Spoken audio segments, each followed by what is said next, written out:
لأن أنت نذرت نفسك لمبادئ الإسلام، نذرت نفسك لكل الكلمة الحرة، نذرت نفسك أمام الطواغيت. أنت توقف أمام الطواغيت وإحنا نظل مصفطين وقاعدينها، مو مروءة هاي، يا مو بعد عمري حر يعني الله يبين يعني السعودية بكبرها وقفت أمام رجل، ما الليل كله تفكر شلون باكر تسقط العضوية عن دكتور عبد الحميد دشتي، الليل كله تفكر شلون باكر الصبح ترفع الحصانة عنه، الليل كله تفكر شلون تلقى القبض عليه، تفكر شلون يصير مصيره لا سامح الله مثل مصير الشيخ النمر، ولا هو الشهادة وأنت طالب للشهادة.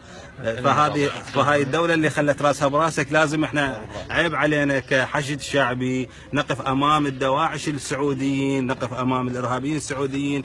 سحقنا رؤوسهم في المعارك، سحقنا رؤوسهم في الميدان، لازم نسحق رؤوسهم، ما نخليهم يوصلون اليك دكتور. والله كدها والله العظيم كدها، وهذا الامل والرجاء لهالامه ان الله سبحانه وتعالى يسخر المجاهدين من امثالكم، والله يقدرنا نكون جزء من هذا الحراك وهذا الحج في مواجهه الطواغيت.